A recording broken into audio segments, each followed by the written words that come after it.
What mass of oxygen will react with 9.0 grams of aluminium? And that's a very short question. And we are given the mass of oxygen to be 16 and aluminium to be 27 grams per moles. All right, let's quickly solve. We are asked that what mass, the mass of oxygen requires to react with the mass of aluminium 9.0 gram, and we are given the molar mass of oxygen to be 16 and that of aluminium to be 27 gram per mole, and this is also gram per mole. All right, now let's quickly solve. In order for us to do that, we have to write the balance equation of that.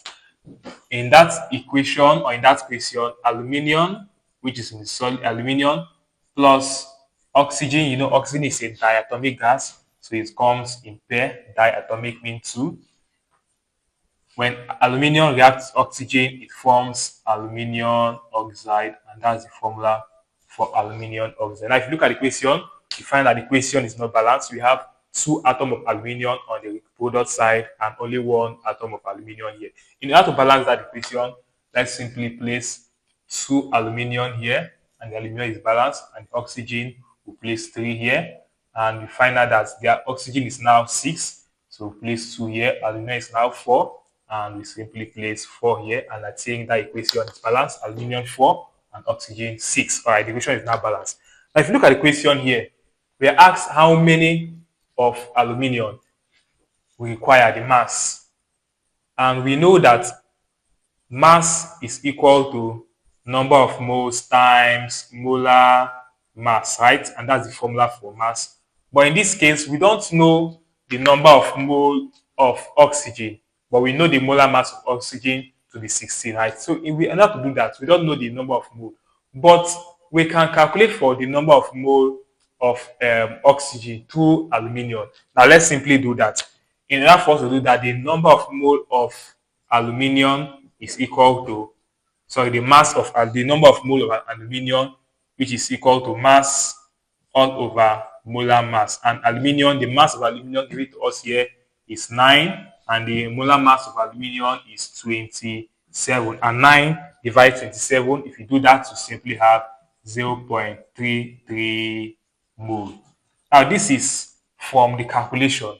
Now, on our balance equation here, we saw that 4 moles of aluminium, 4 moles of aluminium equals 3 moles of oxygen. Now, from what we just calculated, we found out that 0.33 mole of that same aluminium will equal X mole of oxygen. Now, we don't know the mole. We know that 4 of aluminium will equal 3 of oxygen. Now, from what we calculated, 0.03 of aluminium will equal X. We don't know. And in order for us to solve that X, we do 0.33 times 3, all divided by 4. This times this divided by that. And if we do that, our answer there will give us oxygen to be 0.25 mole. Now, since we've gotten the number of mole of oxygen, this number of mole of oxygen gas to be that. Now, we can now simply solve, because we know that number of mole is equal to mass all over molar mass, right? Or since we are looking for the mass of oxygen, we now know the number of mole of oxygen to be 0.25 times the molar mass of oxygen to be 16. So let's quickly solve for that. Now, the mass of oxygen, number of mole which you have calculated to be 0.25 times the molar mass of oxygen. We are meant to say 16, but oxygen is a diatomic gas, so 16 times 2. 16 times 2 gives us 32. So 0.25 times 32. And if we simply do that, our answer is going to give us 7.92 gram, which we say approximately 8 grams. So what this equation is simply saying is that it will require 8 grams of oxygen to react with 9 grams of aluminium in order to produce aluminium oxide. Have a nice day. If you enjoy watching this video, make sure you share it to your friends, comment, and follow this page if you have not done that. Have a nice day and bye for now.